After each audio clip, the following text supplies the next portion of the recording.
যুবকেরা, তরুণেরা, ইসলাম তোমাদের শ্রেষ্ঠ আশ্রয়স্থল। ইসলাম তোমার চরিত্র গড়ে দিতে চায়। ইসলাম তোমার সুন্দর ভবিষ্যৎ বিনির্মাণ করতে চায়। ইসলাম তোমাকে পৃথিবীতে প্রতিষ্ঠিত করতে চায়। কিয়ামতের দিন তোমাকে দিয়ে আল্লাহ তাআলা তার জান্নাত ভরে দিতে চান। ফিরে এসো যুবকেরা, তরুণেরা, ফিরে এসো।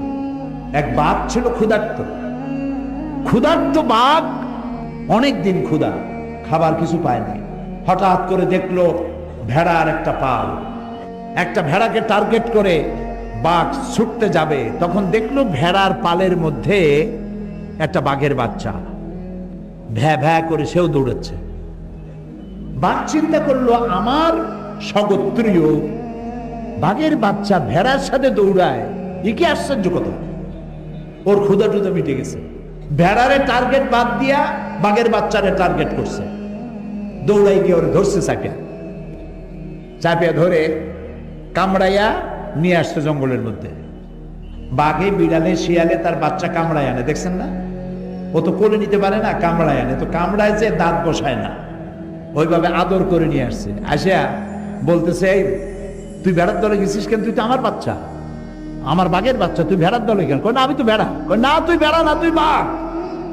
হ্যাঁ, আমি ভেড়া। মানে ছোট্ট অবস্থায় এর একজন লোক শিকার করতে গিয়ে পাইছিল, আনিয়া ভেড়ার মধ্যে প্রতিপালন করেছে। ভেড়ার দুধ খাইয়া বড় হয়েছে। ভেড়ার গুতা খায় আর বলে যে আল্লাহ, এত গুতা খাই আমি। ও যে বাঘ তা তো বোঝে না, ওরে বিশ্বাসই করতে পারতেছে না বাঘ যে তুই বাঘ। সে কয় না, আমি ভেড়া। আচ্ছা, এরপর একটা কুয়ার কাছে নিছে, যাইয়া কুয়ার কাছে গিয়ে বলে, আচ্ছা তাকা তো, পানির দিকে তাকা।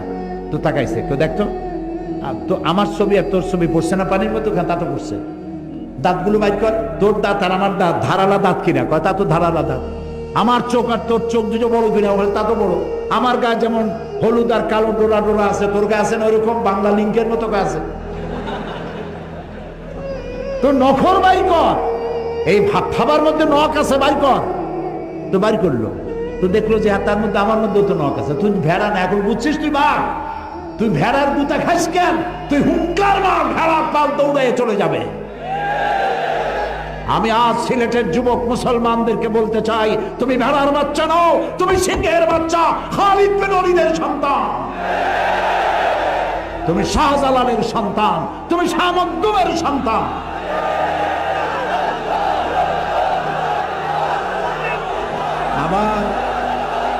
আবার তুমি জাগ্রত হও, মুসলমান হিসাবে পরিচয় দিতে গর্ববোধ করো।